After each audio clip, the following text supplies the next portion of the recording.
Bonsoir tout le monde. Merci d'être des nôtres. Je suis ici pour annoncer que Jody Wilson-Raybould et Jane Philpott ne sont plus membres du caucus libéral. Jody Wilson-Raybould and Jane Philpott are no longer members of the Liberal caucus. The trust that previously existed between these two individuals and our team has been broken. Whether it's taping conversations without consent or repeatedly expressing a lack of confidence in our government and in me personally as leader, it's become clear that Ms. Wilson-Raybould and Dr. Philpott can no longer remain part of our Liberal team.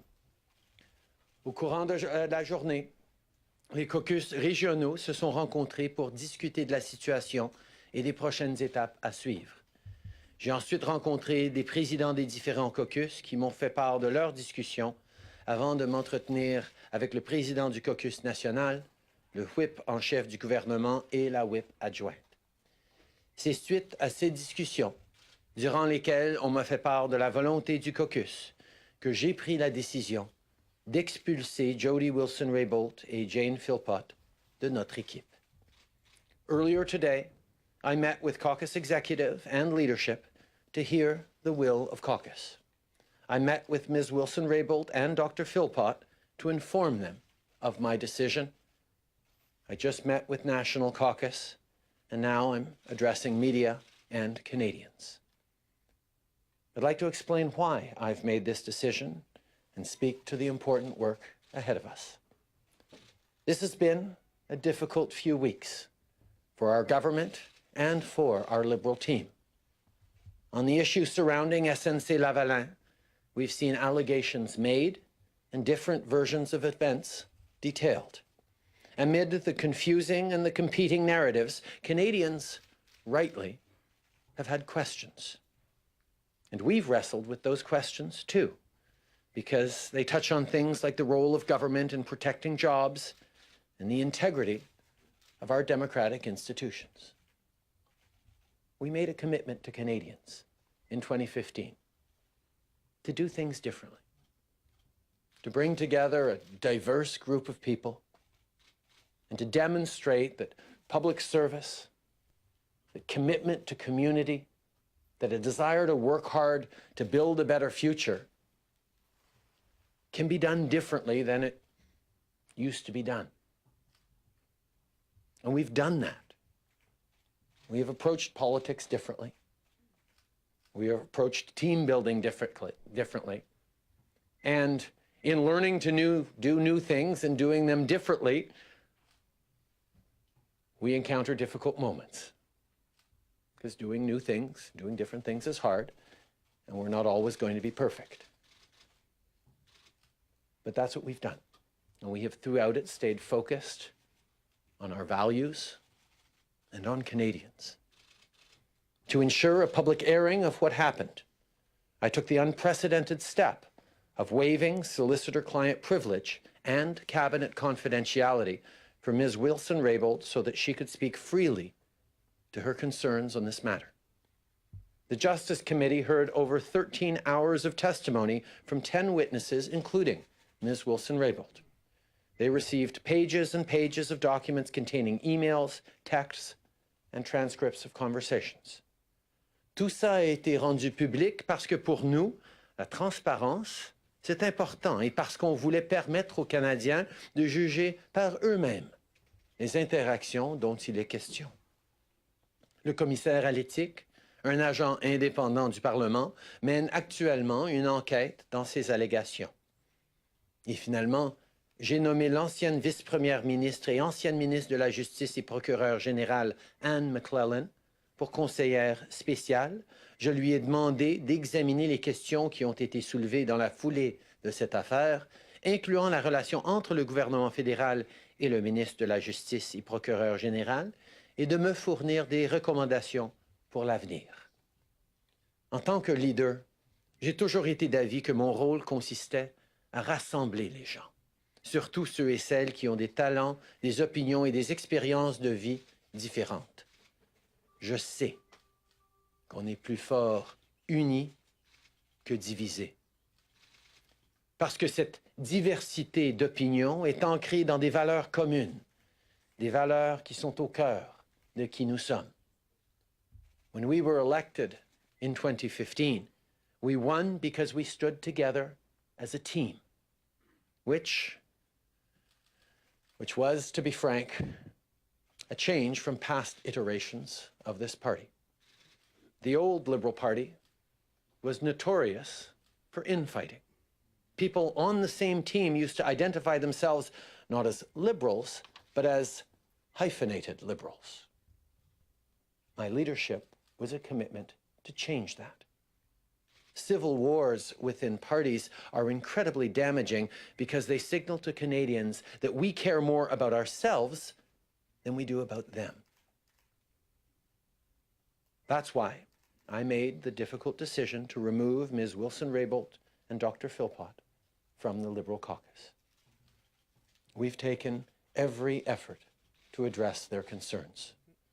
But ultimately, if they can't honestly say that they have confidence in this team, despite weeks of testimony, face-to-face conversations, and phone calls with myself and other members of caucus, then they cannot be part of this team. If a politician secretly records a conversation with anyone, it's wrong. When that politician is a cabinet minister secretly recording a public servant, it's wrong. And when that cabinet minister is the Attorney General of Canada secretly recording the clerk of the Privy Council, it's unconscionable. Since the beginning, I've approached this situation with patience and understanding. My rationale has been that real change is hard, and so it requires patience and it requires understanding. But being a member of caucus comes with both rights and responsibilities. The team has to trust each other. And with Jody Wilson-Raybould and Jane Philpott, that trust has been broken. Our political opponents win when Liberals are divided. We can't afford to make that mistake. Canadians are counting on us.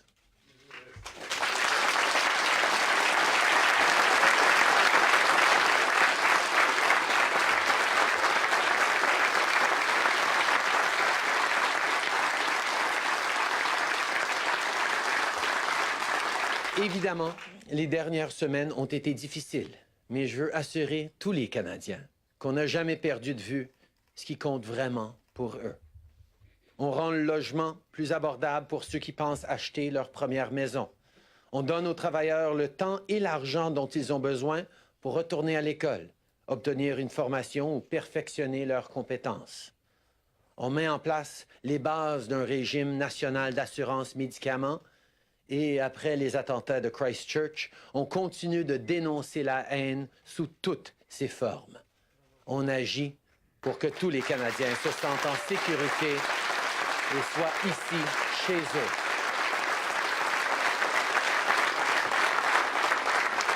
Alors que l'opposition préfère s'acharner sur les désaccords survenus au sein de notre parti, plutôt que de présenter leur plan pour l'avenir du Canada, les libéraux ne se laisseront pas distraire.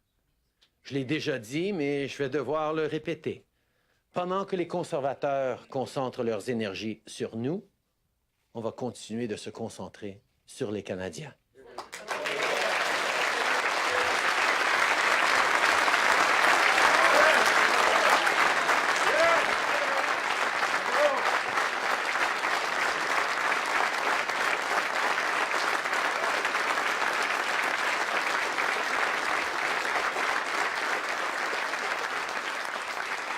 The next election is around the corner, and the stakes are high. This fall, Canadians are facing a clear choice. Our opponents want to take us backwards. For proof, look no further than their lack of a climate change plan. It's been 338 days since Andrew Scheer said he'd soon release his plan to protect the environment. We're still waiting.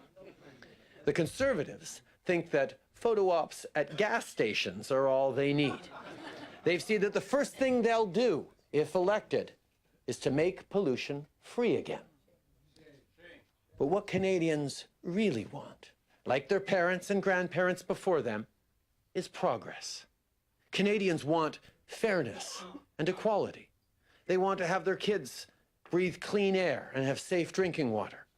They want to live in a country that protects minorities and stands up against intolerance.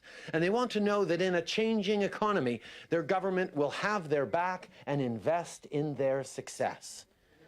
This is what this year's election is all about. This is what's on the line. Our government has made some tremendous progress over the last few years for seniors, for families, for students, for workers, and for newcomers. And we have always fought to create and protect jobs, and we will never apologize for doing so.